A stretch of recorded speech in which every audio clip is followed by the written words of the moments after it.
Hello everyone and welcome back to my channel for another video. Today I'm gonna be talking about Phaseplant.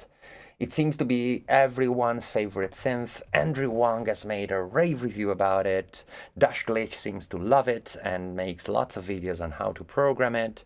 Everybody seems to love it, especially, the nerdy synth guys who like to play with modulars because it's a modular.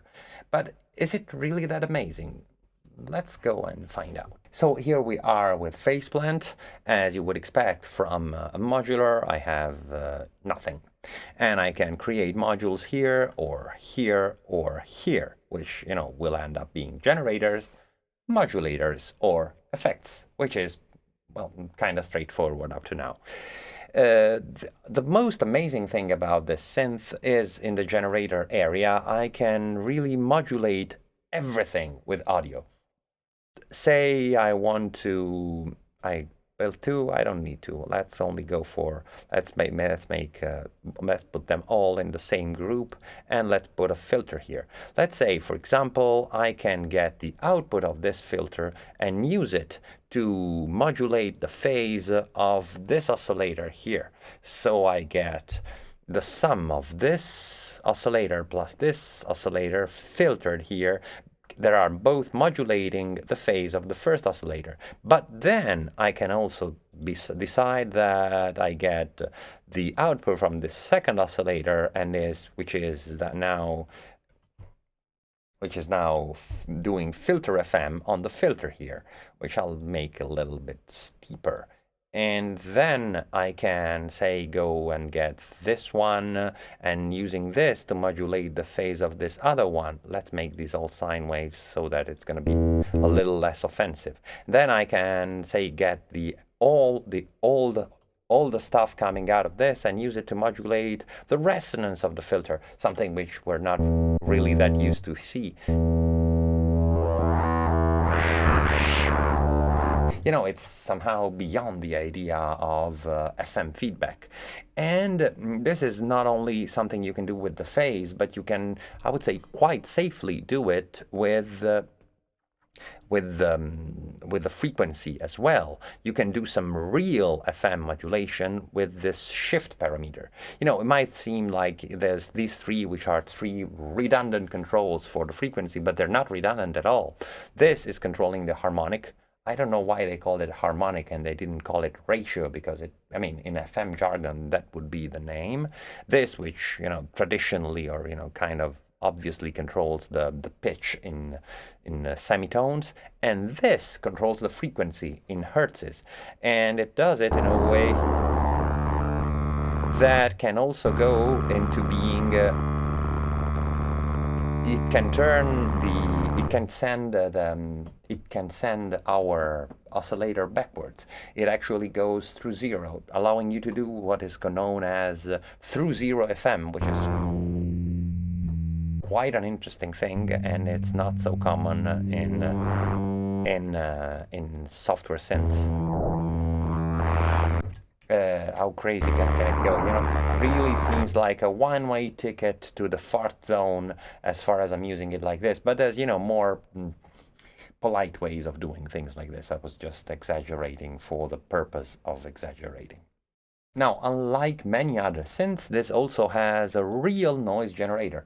It's noise. I can change the seed of my generator. I can change the slope of this filter so that I can be attenuating the highs, turning it from, very harsh noise, kind of white, or even, I don't know if it's actually white, I didn't use a spectrum analyzer, to making it kind of warmer and duller, and you can open it stereophonically.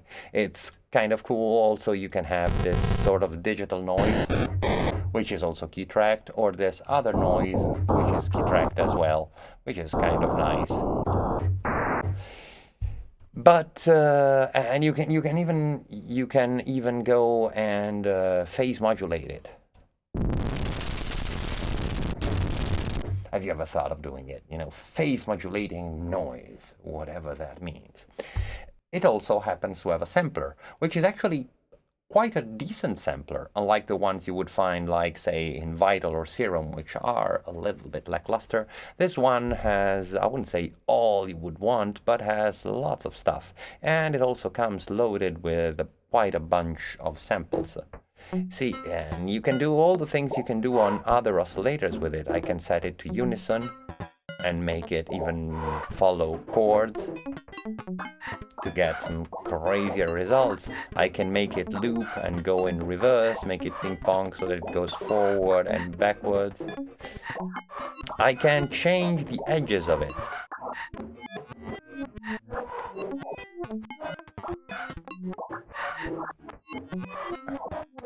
And this is quite amazing, isn't it? I mean, it's for just a sampler inside a synth. It's not something you would expect. And you know what? I can also do FM with this.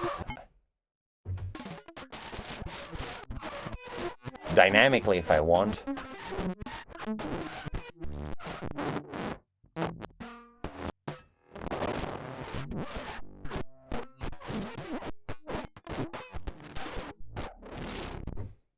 Incredible amount of glitchy horrors, isn't it?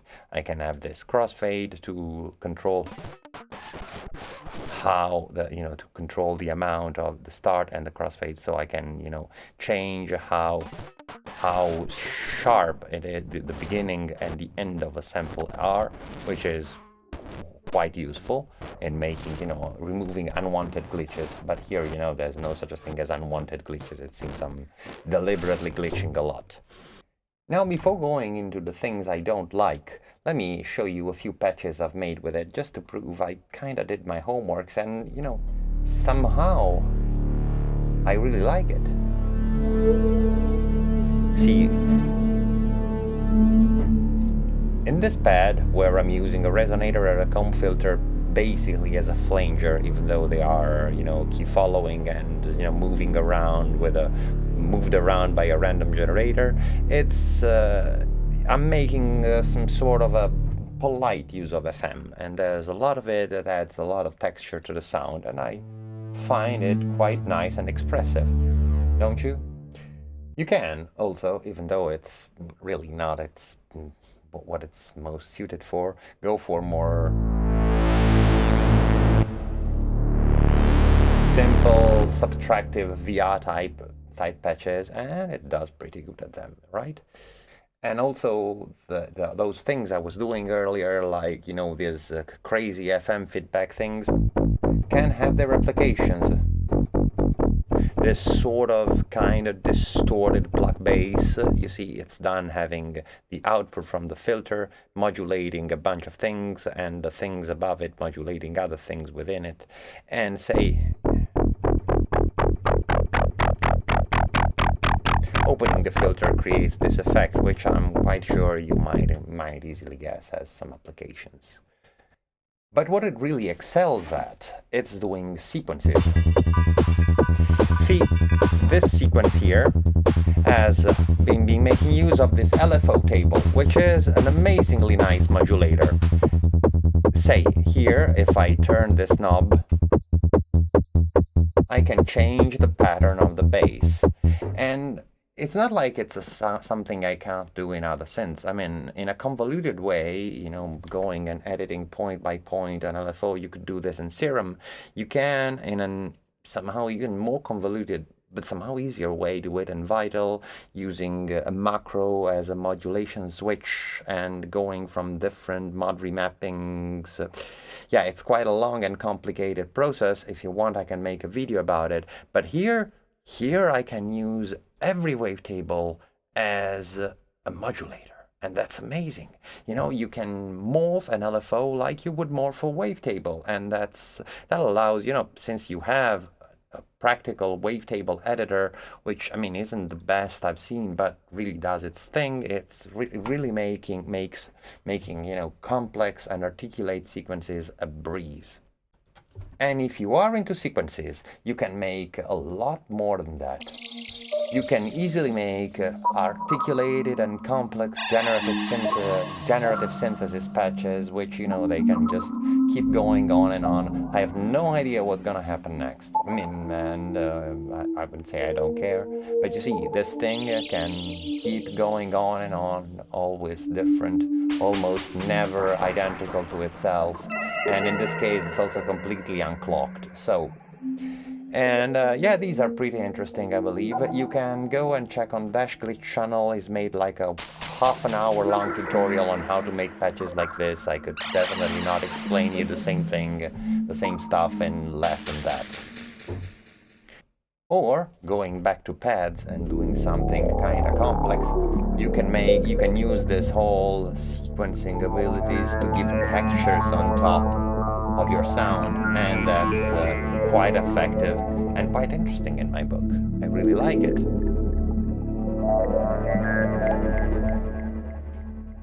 And of course, you can make more traditional FM patches.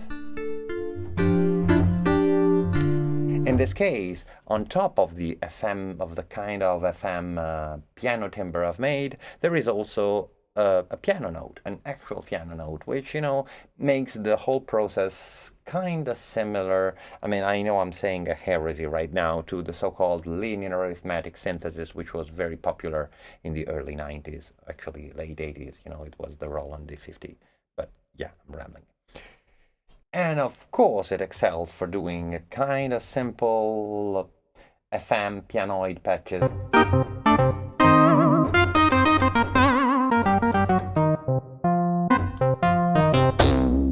As you would expect from something with this level of FM capabilities, doing patches like this is really, really easy. So why did I give this video this title if I like it so much? Well, I really do like it. I mean, I've been using it, I've been programming it, and I'll probably be putting some sounds from it in a bunch of my upcoming tracks, and I'm really, really happy with it. I think it's a very powerful tool, but it has some things which really get me wondering. Let's see what I'm talking about. So, first of all, without even looking at the synth, the manual. There is no manual. I mean, there is a manual, but the manual doesn't seem to know that we are at Phaseplant 2.0. So you see, if I go here and I say an analog source, and I open the unison menu, I set some unison, I have, well, I can find out what these do by, you know, doing my own research, checking out with a spectrum analyzer and oscilloscope, but there's no mention of what these do on the manual. These ones here are kind of self-explanatory, you know, they're chords, and these ones are creative. There's frequency stack and pitch stack, which respectively go for octaves or harmonics, and then there is this shepherd, which I would expect to be, you know, making a shepherd tone.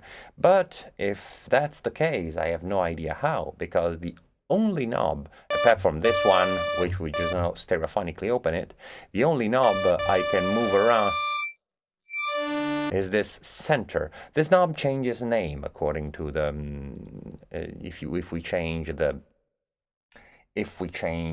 name, if we change the unison mode, but there's really no mention at all about it. No mention at all about it and how they work and how they act. You know, you can find out by yourself. You can use your ears, as a bunch of people would tell you on the internet.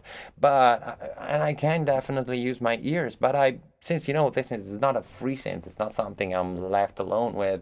It's been sold and produced properly. Why aren't you telling me how it works? Why aren't you telling me everything about it? Also, the manual doesn't have a clue about the curve modulator and the curve module here, which, well, it's a lot easier, but it's not that complicated. Probably doesn't need a manual. But the same goes for a lot of other things. Even the snap-ins, you can find a manual for those, and they are described in a quite concise way. Say, for example, the nonlinear filter, it can choose a mode here, and yeah, of course, it colors the sound in different ways. But how different? Again, I can use my ears, but I shouldn't only be forced to use my ears. I should have some documentations about it, and why is there none? Now let's get to something a little different. See, here I have an analog oscillator. I might wonder why this synth as an analog oscillator, because you see it also has wavetables. So why do I need a dedicated oscillator for doing saw waves and square waves and triangle waves and sine waves? Or maybe it's less computational intensive, and probably it is. But you see that things are not that simple in general. You see, like if I open Surge XT, I would find that the classic or the modern oscillators, which basically output only these waves, allow you to combine them in several ways, allow you to control the volume of a sub-oscillator. Here, all I can do is doing this self-sync, or for the square wave and only for the square wave control the pulse width, and that's it. It's all things I could easily do with a wavetable. I mean, that really offers me nothing more. So what's the point? And if I get to the wavetable oscillators, well, things don't get significantly better. See, here I have a wavetable oscillator. I have this bend limit, which the manual tells me is used to, is a very sharp low-pass filter that allows me to remove the harsher part of the sound if I'm using, for FM purposes. But it only works if you're using it as a modulator, because if you're using it as a carrier, no, of course, what it does is actually bend limiting the original wavetable, not the modulated wavetable. See, if I go and do some FM feedback, this band limit is completely useless. But this is really not the problem, because I mean, I could easily live with it. What is kind of annoying to me is the fact that all the parameters I have are, well, the usual ones. Everything else has these three controls for the pitch, the phase, and the volume, and the index, and this band limit thing. And that's all.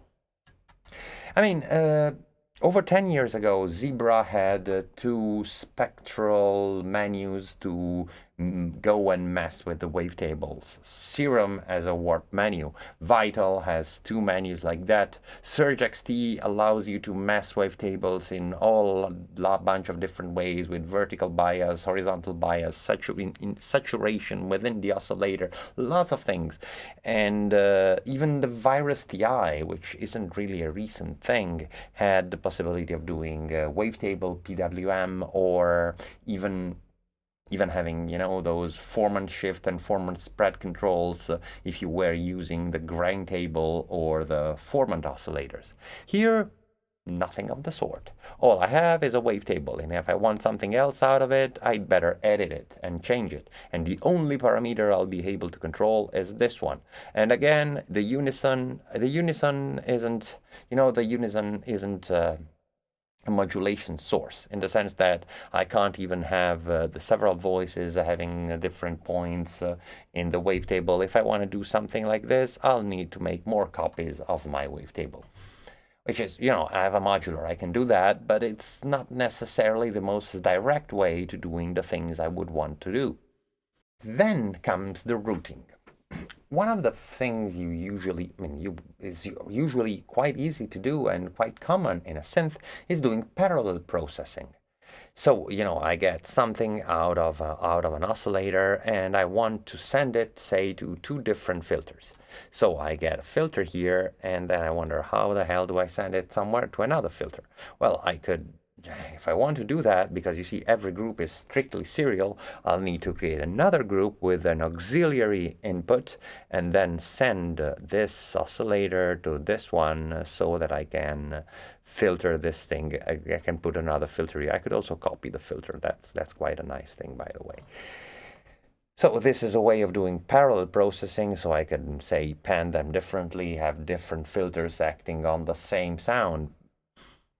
And this is basically the way you would end up doing parallel processing for anything, even if you wanted to, do parallel processing with effects. Because you see, if I get something out of a group, I can send it to all 3 lanes, 1, 2, or 3, to the master or to the sideband, which is going to be used for side chaining in some snap-ins. But there's no way to send it to 2 of them. So if I want to send it to 2 of them, I have to create an auxiliary module, and then send the auxiliary module to another, to a different lane. Now here the lanes, they can be made polyphonic, as I probably already mentioned, with a kind of a big computational cost, and this is kind of good. But you see, if I wanted to use some effects, let's say, for example, the reverb here has the problem that there's no input EQ and no output EQ. There's basically no EQ, there's very little controls. And the same can be said about a lot of other effects. So maybe I would want to be using them, say, in a send channel, and I can't do this. I mean, I can't. I mean, I can. I could put them into a send channel within Bitwig or whatever DAW I'm using. But from inside the synth, if I want to create a send channel, it's gonna be kind of crazy. I gotta go through a process like this and try to make my best out of it, which is really not that handy. And here comes the masterpiece. You see, lane 1 can be sent to lane 2, lane 3, or the master. Lane 2 can be sent to lane 3 or the master. And now I have a switch here for lane 3. And what does it offer? Oh, there's the master or the master. What's the point in having basically a control which has only one position? I mean, it's really wasted space in the interface. What's the point of this? Of course this goes to the master, right? Where else could it go? I don't know. Why did they put this here? How could they not possibly know this? And there's this other thing which is kind of I don't really understand why they did it like this. There's, you see, the whole thing with MIDI modulation sources. I can create several copies of my pressure or my note or my velocity, and let's say 3 copies of my pitch wheel. I can keep going on and on and on. And why would I? I mean, I can do this, fine. There's a good point with it, the fact that modulations have an amplitude, which can also be modulated, and this is great. You know, I've often been asking, well, my prayers have remained unanswered, unfortunately. Say, you know, I really like the idea of having an envelope and, say, control the amount of the envelope with the velocity, so that a bunch of parameters that are being controlled by these envelopes are, you know, the amplitude of the envelope is controlled by the velocity. This is really quite interesting. I mean, it has a bunch of applications. And say in Vital, you don't have anything like that. You got to go voice by voice in the modulation matrix and make things work. And here I can. But why would I want, say, 3 copies of the pitch wheel? Because you see, maybe you wonder, hey, but you can't modulate modulations. No, I can modulate modulations, even in this absurdly complicated ways, so that I have my pitch wheel modulating the amplitude of a pitch wheel modulation, and I can make things, you know, I have pitch wheel modulating the amplitude of a pitch wheel, and the amplitude of that is being controlled, and the amplitude of this modulation is being controlled by another thing, which is but another copy of the same modulator. It doesn't make any sense, doesn't it? I wonder, why can't I just have the MIDI modulations somewhere else? Say, here I have a mod wheel. They thought about it. You see, I can get the mod wheel and use it to modulate something just clicking on it. But why don't I have, say, velocity, pitch wheel, pressure, key tracking? You know, those things I would definitely never need more copies to in a handy place, instead of having them take space here. Because, by the way, this is kind of a problem in itself. You see, there's no mod matrix. You can make your patches pretty complicated between all these possibilities of modulations coming from one place to another, beyond all this, and you can have things modulating, amounts of modulations all over the place. And see, I mean, this for now is kind of sensible, but say I am somewhere else. Say I've built another group here. Let's say I've got this wavetable, and I'm using this wavetable to modulate the shift of this one, and then I'm using this envelope to control the amount of this modulation.